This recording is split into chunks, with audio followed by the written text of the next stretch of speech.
نے اسمبلی میں کہا بابری مسجد کو شہید کرنے میں ہم بھی تھے.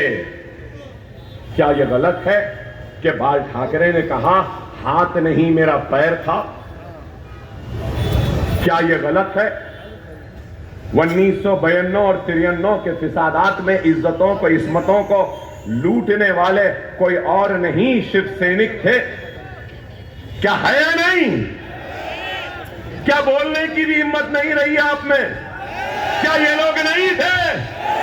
کیا سری کرشنا کمیٹی نے نہیں کہا کہ عزتوں کو لوٹنے والے یہ لوگ تھے، عصمتوں کو لوٹنے والے یہ لوگ تھے، بستیوں کو جلانے والے یہ لوگ تھے؟ تو سوال یہ پیدا ہوتا ہے کہ مراٹھا اور مہاراشٹرا کا مسلمان رہزنوں کو اپنا رہبر کیسے سمجھنے لگا؟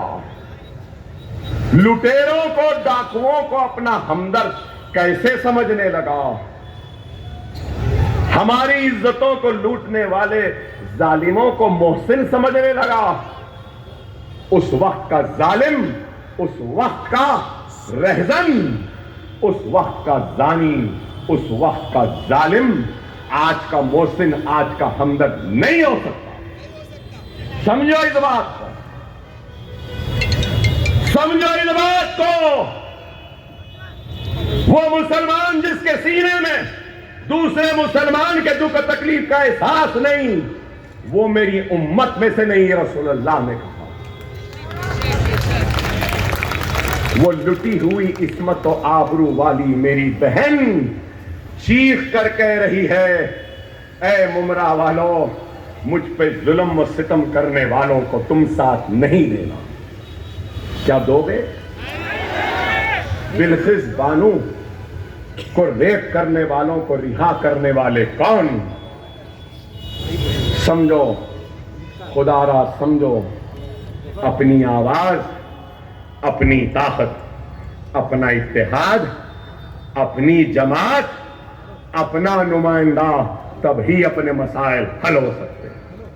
خدا را سمجھو، خدا را سمجھو. اور ابھی 2-3 منٹ ہیں، اگر آپ کی منظوری ہے،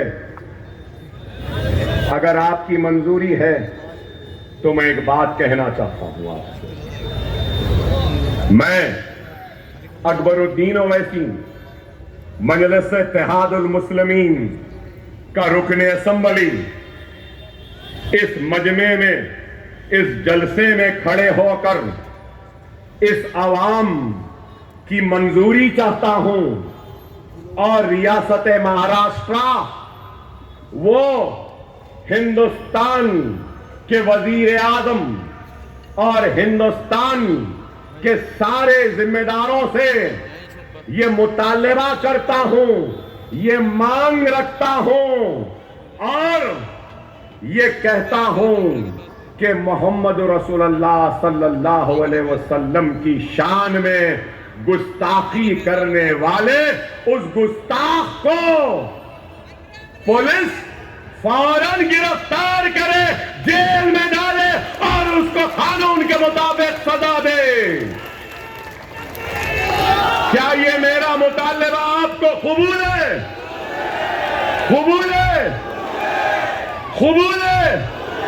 تو زوردار نعرہ لگاؤ، نعرہ تکبیر، نعرہ تکبیر، نعرہ تکبیر. Hindustan, Hindustan, Bharat, Bharat, India, India. آپ کا اتحاد زندہ باد. قربان جاؤں اس محبت پہ، اس اتحاد پہ. صدقے جاؤں اس جذبے ایمانی پر. خدا را میرے پیارے بھائیوں، 20 تاریخ کے دن مجلس کا نشان کیا ہے؟ کیا ہے؟ 23 تاریخ کے دن یا 20 کے بعد پھر اکبر اویسی کو بلانا ہے، بلانا ہے، مجھے آنا ہے. تو